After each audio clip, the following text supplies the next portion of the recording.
de julho de 2002, 8h10 da noite. 45 estudantes esperam para embarcar para Barcelona.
No voo também estavam Svetlana Kaloyev,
oito e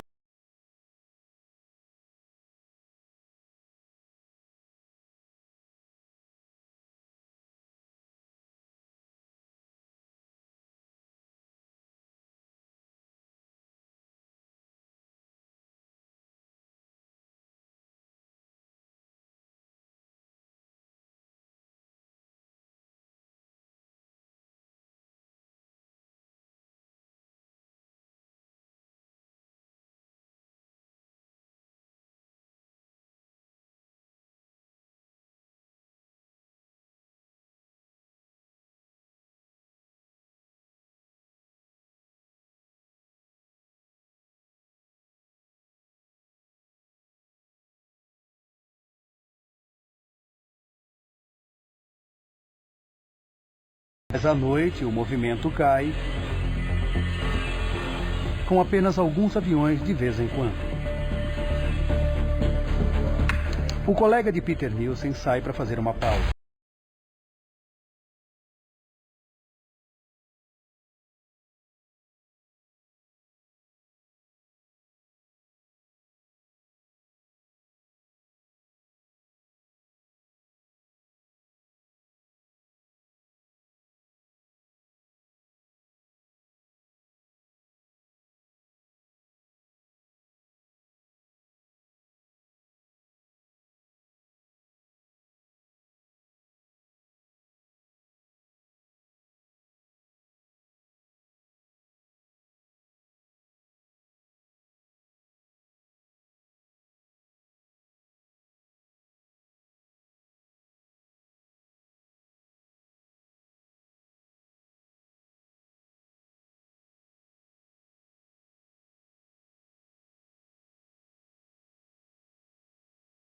A chegada a Barcelona está prevista para dali a pouco mais de 2 horas. A 600 quilômetros de distância, um Boeing 757 da DHL decola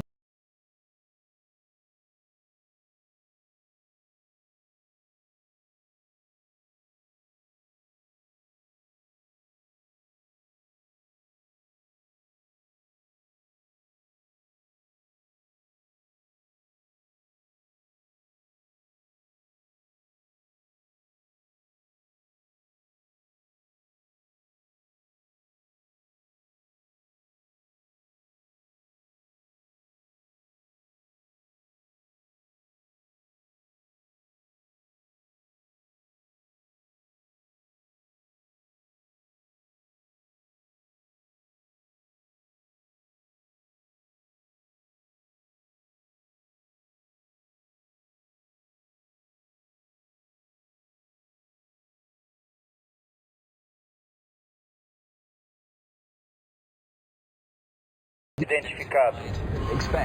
Subida total em 4 ou 5 minutos. Antes de autorizar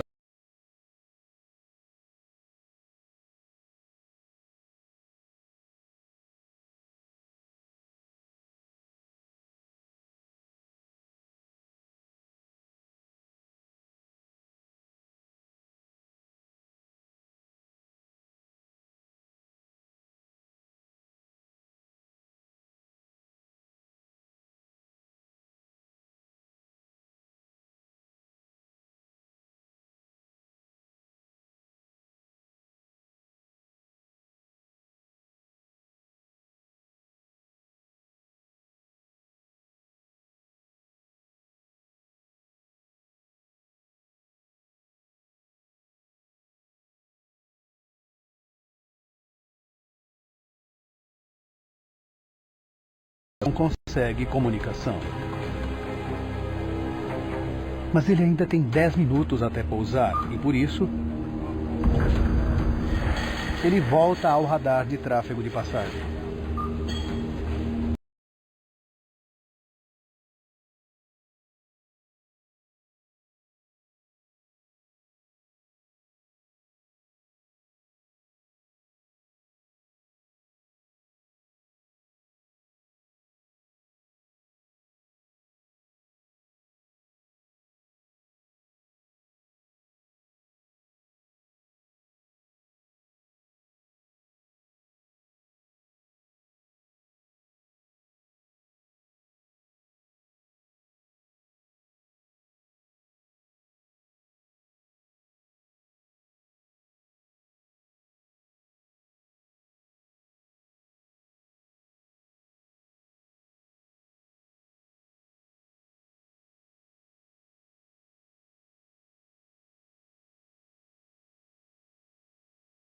AEF 1135 chegando. Aproximação final fixada para a pista ILS 20. No aguardo, chamo de volta.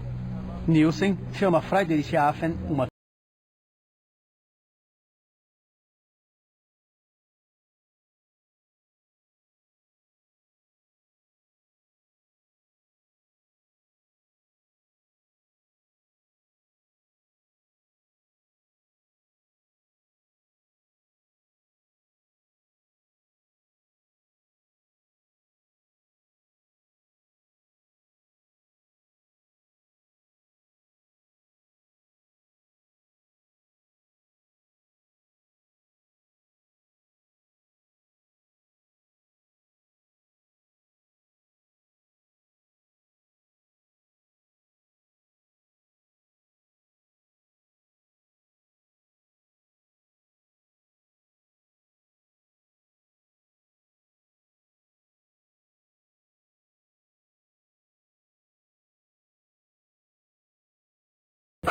Tráfego. 25 quilômetros separam os dois aviões.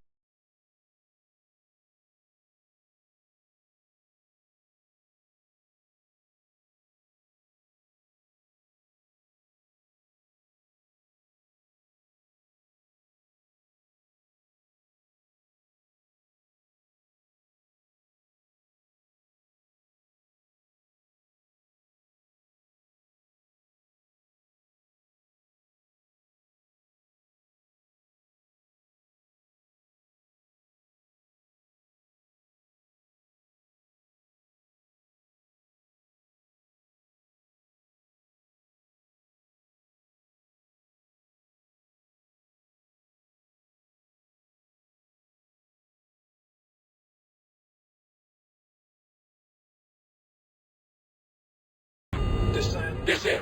Descer.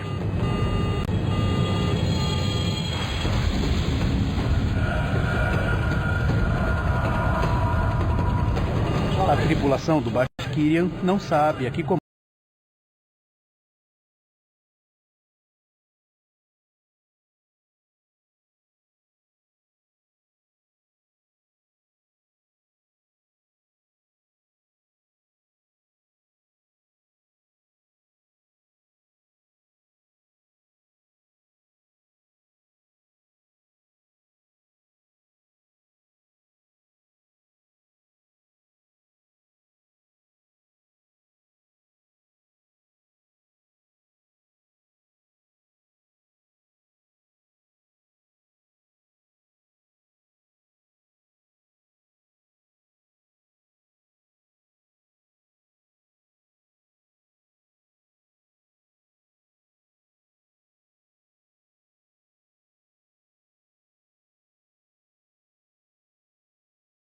5 quilômetros. Ambas estão descendo voando a 1.300 quilômetros por hora, mais rápido que a velocidade do som.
BTC 2937.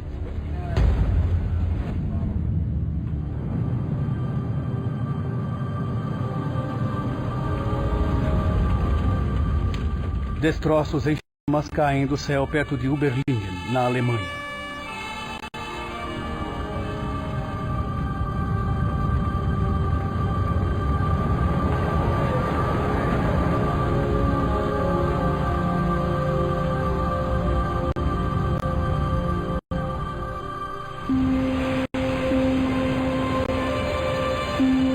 Ao nascer do dia, a polícia dá início à maior operação que essa área já viu. Bombeiros apagaram o fogo nos destroços.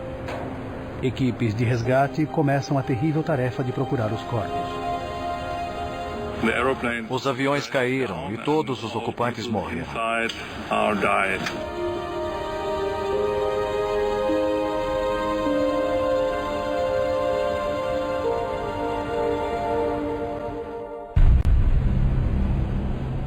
Nos dias seguintes, as famílias das vítimas chegam ao local do acidente.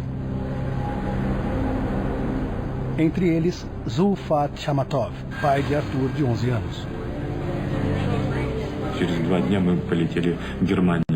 Foi um choque. Muitos pais desmaiaram quando vimos as asas e a cauda quebradas do avião. Ainda esperávamos que as crianças aparecessem correndo de algum lugar. Eu creio que todos os pais acreditavam em algum milagre. Vitaly Kaloyev vai de Barcelona para lá esperando que sua esposa e filhos não estivessem no voo.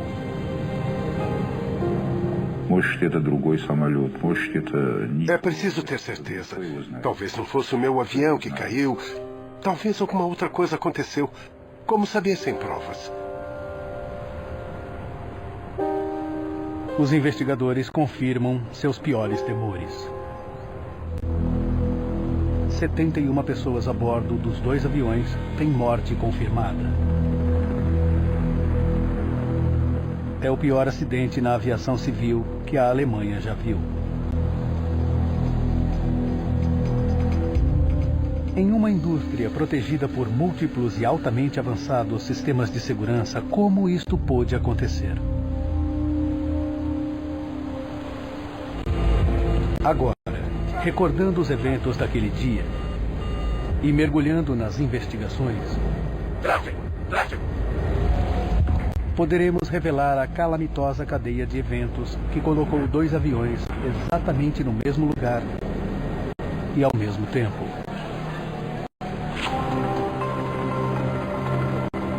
Investigadores da BFU, Bureau Federal de Investigações de Acidentes Aéreos da Alemanha, são chamados ao local.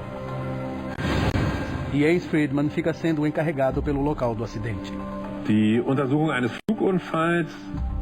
A investigação de um acidente aéreo é como uma investigação pericial, uma cena de crime. É preciso estabelecer os fatos.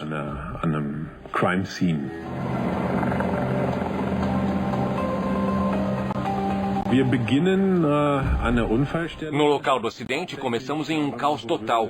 Há destroços espalhados por toda parte.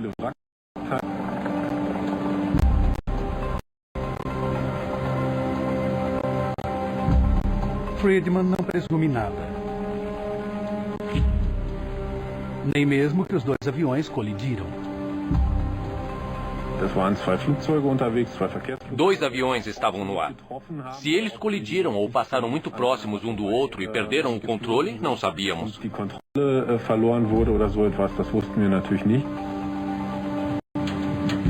Sem as caixas pretas, Friedman precisa tentar descobrir o que aconteceu examinando os fragmentos dos destroços.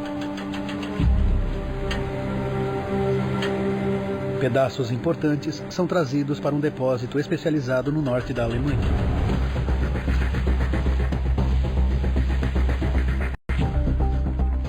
Para os olhos de Friedman, o metal retorcido logo conta uma história.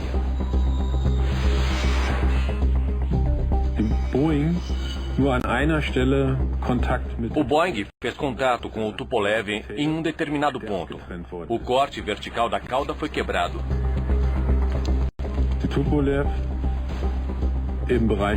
O Tupolev foi danificado ao redor da asa esquerda e do lado esquerdo da fuselagem. Também havia evidência de uma colisão abaixo da asa direita. Os destroços revelam que o avião de carga da DHL e o charter da Bashkirian realmente colidiram em pleno ar. Agora sabemos o que aconteceu. A questão é, por que aconteceu? O que pode ter acontecido para eles se aproximarem tanto? No local do acidente, entre as peças fragmentadas dos dois aeroplanos, os investigadores finalmente encontraram o que estavam procurando, as caixas pretas dos dois aviões.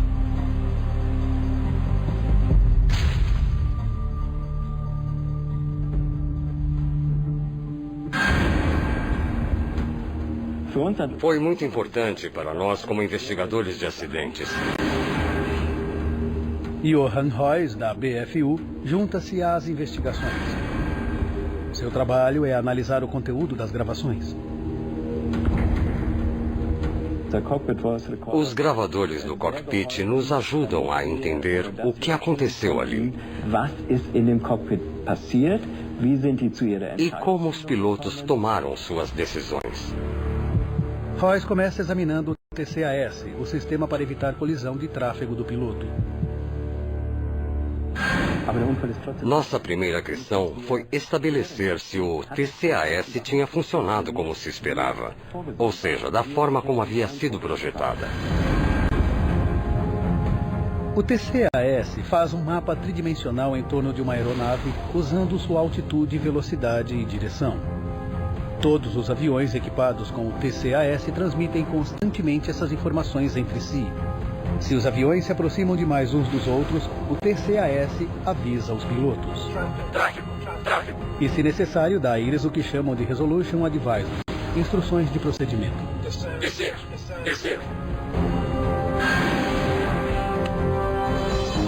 Examinando a caixa preta, Royce rapidamente constata que o sistema trabalhou da forma como deveria.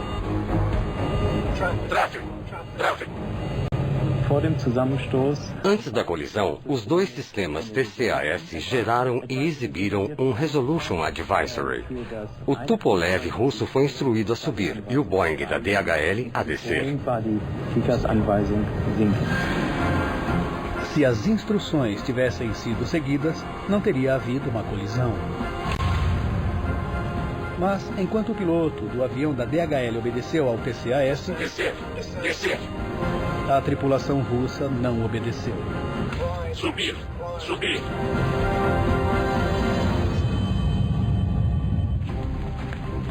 Especialistas dos Estados Unidos estão indo para o local da colisão aérea de dois aviões no sul da Alemanha. A colisão aérea de Überlingen agora é manchete mundial. A mídia especula livremente e procura alguém para culpar. Disse que o piloto do avião russo ignorou repetidas instruções dos controladores de tráfego aéreo. Por que o sistema TCAS para evitar colisões pode ter causado uma? E por que o avião russo não obedeceu a ordem de descer? Problema de linguagem? Os comandos dos controladores são sempre em inglês. A gravação da caixa preta rapidamente eliminou uma teoria. Zurique, boa noite. BTC 2937, nível 360.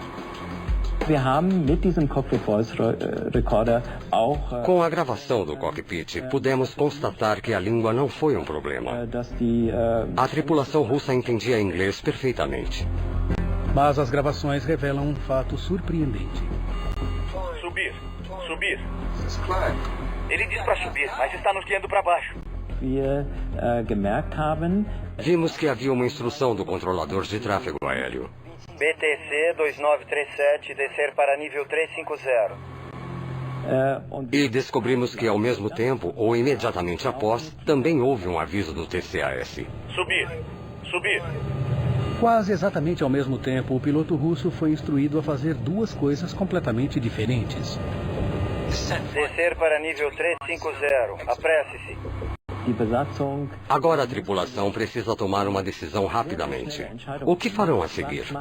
E descobrimos que a tripulação teve muita dificuldade para decidir. Mas deveria ter sido de imediato. Os dois aviões estavam sobrevoando a Alemanha e o regulamento europeu é firme ao declarar que o TCAS tem prioridade sobre os controladores de tráfego. Para mim não há explicação do porquê de algo assim acontecer.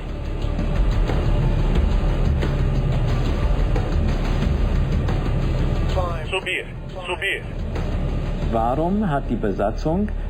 Por que a tripulação não usou o TCAS como deveria ser usado?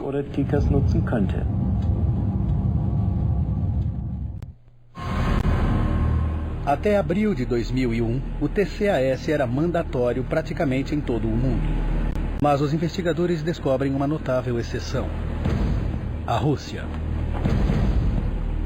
Seria possível que a tripulação russa não soubesse como utilizar o TCAS? Rustam Mustafin é um ex-piloto da Bashkirian.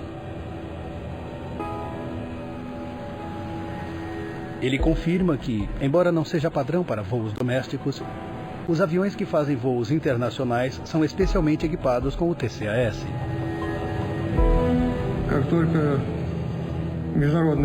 Assim que a exigência do TCAS foi introduzida, a escola de treinamento da Bashkirian Airlines garantiu que os nossos pilotos fossem treinados para usar o sistema.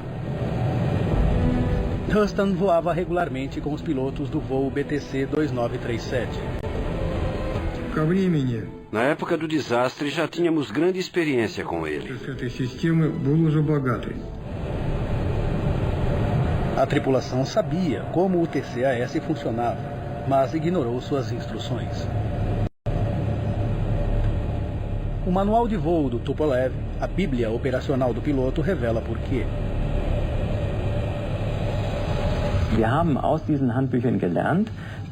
Nós aprendemos nesse manual que as ordens do controlador de tráfego aéreo sempre têm a prioridade. O manual de operações, na época, dizia que o comando do controlador de tráfego aéreo tinha precedência sobre o TCAS. No caso do sistema emitir um alerta, dizia que o controlador de tráfego aéreo tinha autoridade final. Contrariamente ao regulamento europeu, as tripulações russas eram treinadas a usar o TCAS apenas como um sistema de orientação e poderiam seguir as instruções do controlador se quisessem. Eles estavam usando as regras do TCAS, mas ao estilo russo. Eu teria feito exatamente o que eles fizeram. Teria obedecido ao comando do controlador.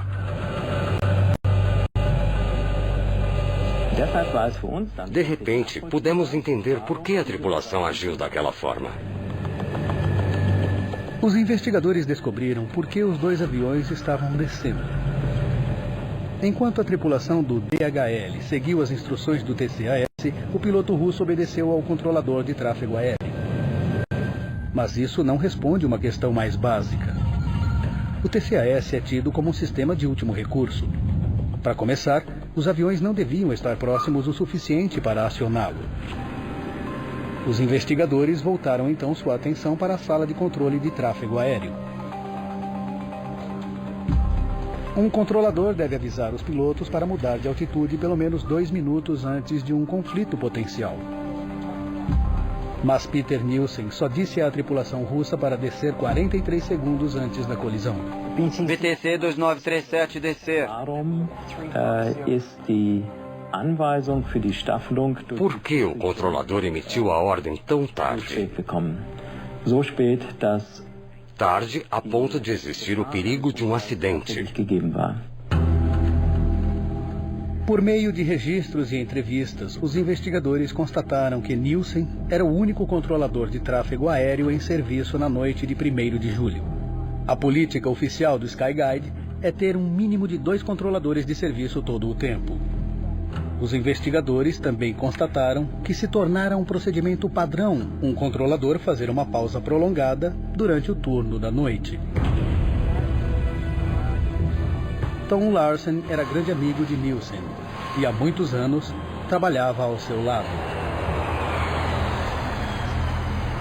O modo como Peter estava no turno da noite era o que fazíamos o tempo todo.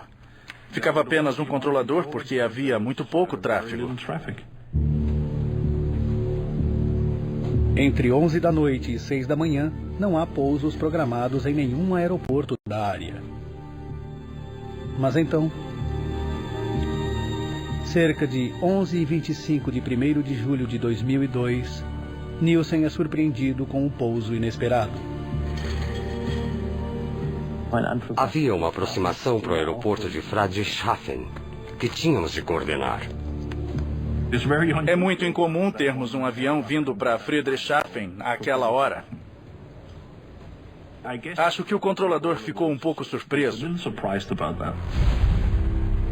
O regulamento esclarece que Nielsen deve contatar a torre de controle do aeroporto antes de trazer o avião atrasado para pouso. Isso deveria ser uma rotina. Bastava apertar um botão para o telefone conectar-se diretamente com a torre de Friedrichshafen. Mas os registros mostram que Nielsen não consegue essa ligação. Os investigadores constatam que, devido ao trabalho de manutenção, o sistema de telefonia de Nielsen estava no modo backup. Mesmo assim, o controlador deveria poder fazer a chamada com o apertar de um botão. Mas um exame técnico dos telefones revela um problema terrível.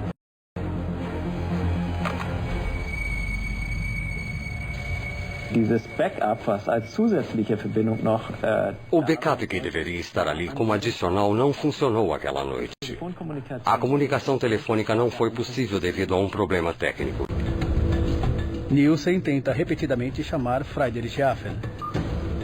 Uma tarefa de rotina que de repente está tomando muito de seu tempo. Die gewünschte Verbindung ist nicht möglich. Ele estava mais ocupado do que estaria normalmente porque não tinha como fazer chamadas telefônicas. Teve de buscar soluções alternativas. Teve de procurar outras formas de se comunicar. Perdi minha conexão telefônica com Friedrichshafen. Você poderia ligar para eles, por favor? Preocupado com o Airbus atrasado, Nielsen ignora o tráfego de passagem. Foram 5 minutos concentrado naquele problema, desviando sua atenção do que estava acontecendo na tela do radar.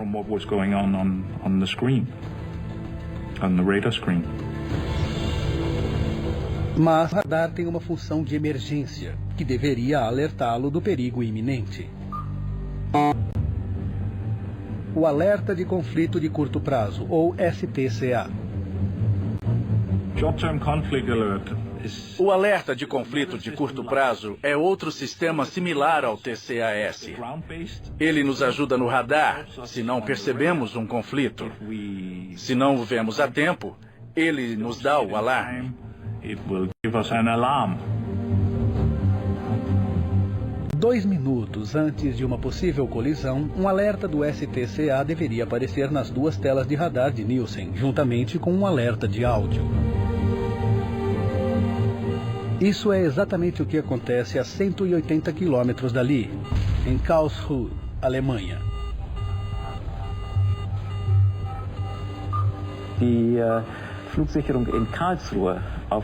O controle de tráfego aéreo em Karlsruhe detectou em sua tela de radar que 2 aeronaves estão se aproximando mais do que deveriam.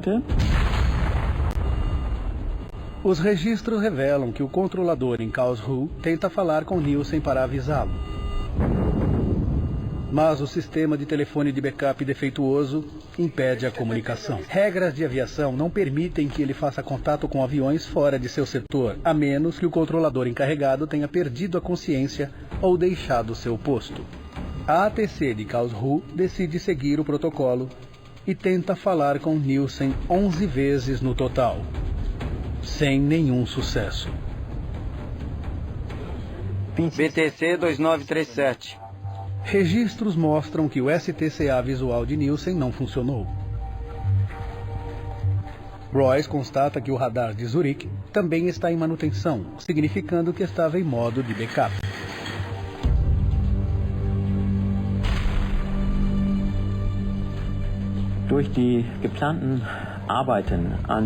O trabalho de manutenção programado no sistema de radar significa que nem todas as funções que deveriam estar presentes na operação normal não estavam. No modo de backup existe uma característica de emergência em particular que Nielsen não tem: o alarme visual STCA.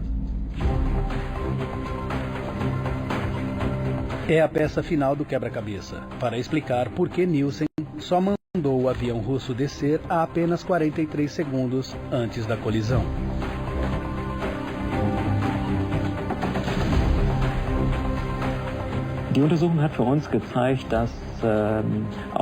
A investigação nos mostrou que uma série de eventos infelizes ocorreram ao mesmo tempo para o controle de tráfego aéreo. Se Nielsen tivesse ouvido o alarme STCA antes que o sistema TCAS a bordo do avião entrasse em ação, não teria havido conflito e o acidente teria sido evitado.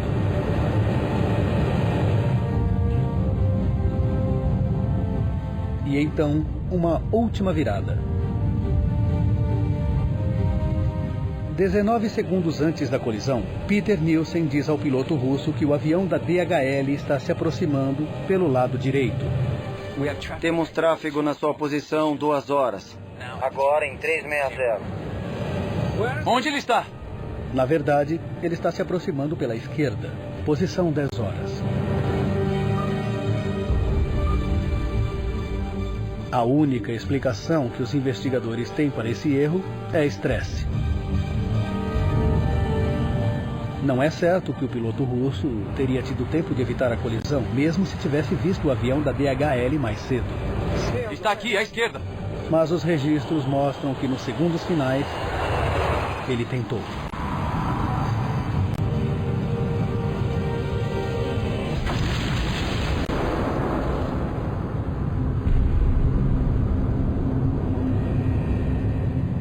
Com o impacto, o charter da Bashkirian se despedaça em 4 partes.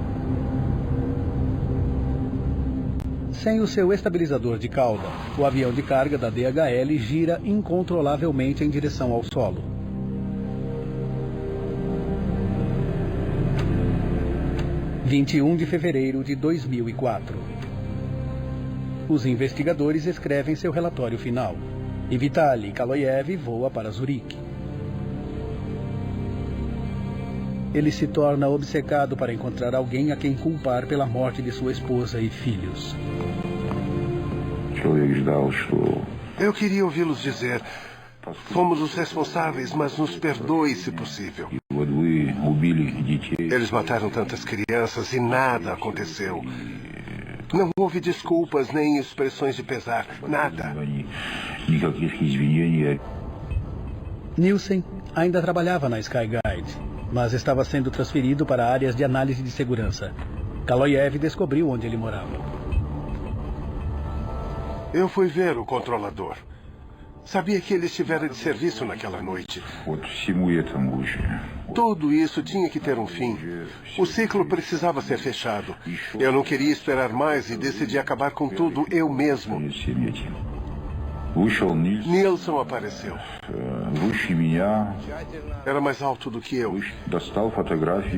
Eu lhe mostrei as fotos dos meus filhos nos caixões. Ele empurrou a minha mão e então recebeu o que merecia. Вот когда вот говорят, вот это вот месть была или что-то была, месть это... Alguns dizem que foi vingança, mas vingança é uma coisa insignificante. Alguém se vinga quando foi profundamente insultado, mas isso não era vingança. Isso era punição. Это не месть была, это, скорее всего, кара была.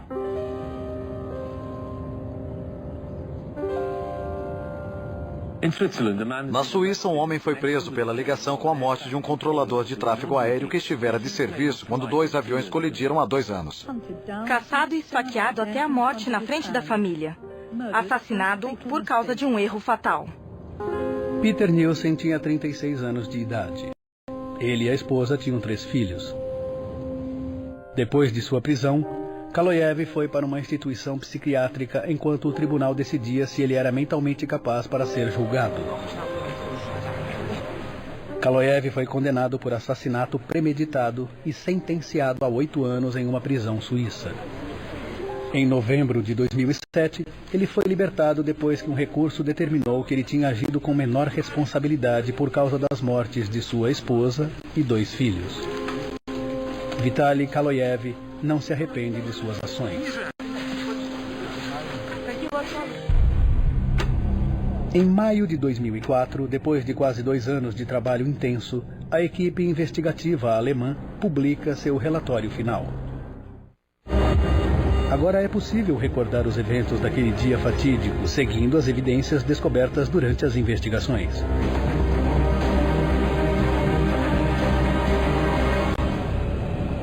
Primeiro de julho de 2002, 8h48 da noite.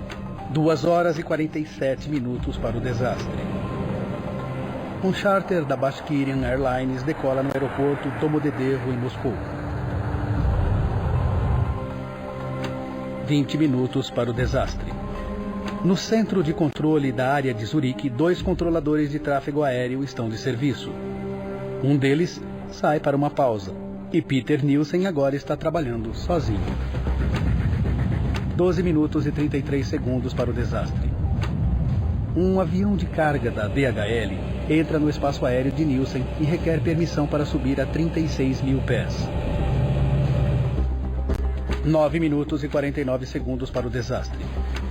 Um Airbus atrasado está chegando para pousar no aeroporto de Friedrichshafen. Nielsen tenta falar com o aeroporto para transferir o voo, mas seu sistema telefônico está no modo backup devido à manutenção e o sistema de backup tem uma falha. 5 minutos e 21 segundos para o desastre. O charter da Bashkirian passa um rádio para Nielsen.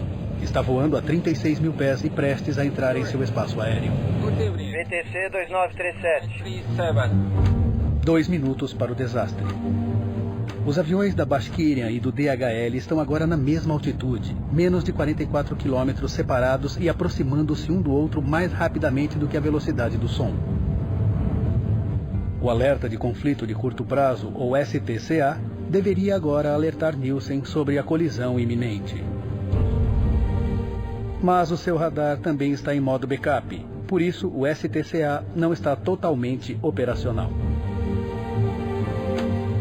45 segundos para o desastre.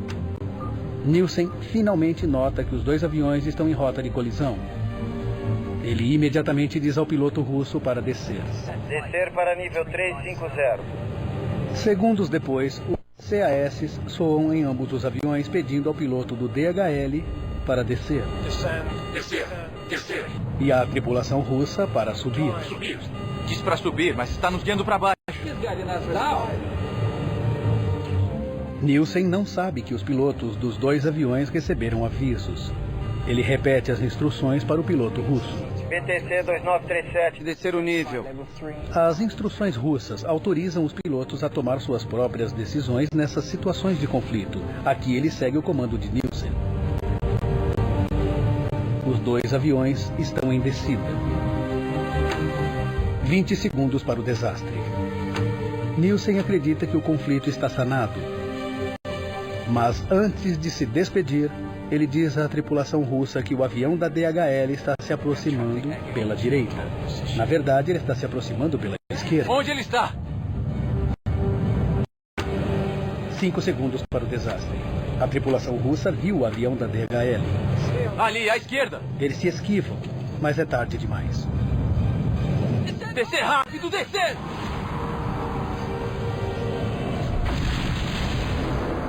Às 11h35 da noite, os aviões colidem a 35 mil pés acima da cidade de Überlingen, na Alemanha.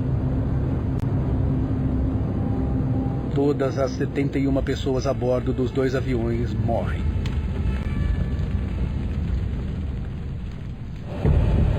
O relatório investigativo alemão concluiu que Peter Nielsen e o piloto russo cometeram erros graves. Mas a causa básica do acidente foi negligência por parte do Skyguide. Em maio de 2004, imediatamente após a publicação do relatório da BFU, em uma coletiva de imprensa em Zurique, o presidente da Skyguide, Alain Rossier, apresenta desculpas formais. Nós também cometemos erros e lamentamos profundamente. É nossa responsabilidade, como citado no relatório de investigações alemão. E pedimos perdão às famílias das vítimas.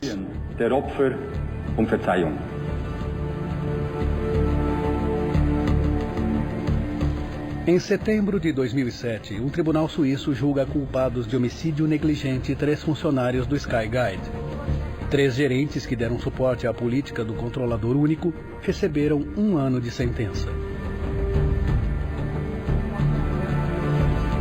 O líder do projeto, supervisionando o trabalho de manutenção na noite da colisão, recebeu uma multa de 13.500 francos suíços, algo em torno de 11 mil dólares. Seguindo recomendações da equipe investigativa alemã, a Skyguide implementa uma série de mudanças em procedimentos. Eles agora exigem 2 controladores em serviço mesmo durante o tranquilo turno da noite.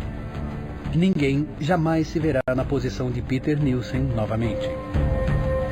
Os investigadores também recomendam que os regulamentos das TCAS regionais e internacionais sejam padronizados juntamente com os manuais de operação das aeronaves. O TCAS deve ter prioridade única sobre o controle de tráfego aéreo. Ninguém tem 100% de certeza de que esse tipo de evento jamais se repetirá, mas estamos confiantes em podermos dar uma contribuição importante para evitar a repetição de um fato como esse. Versão Marshmallow São Paulo.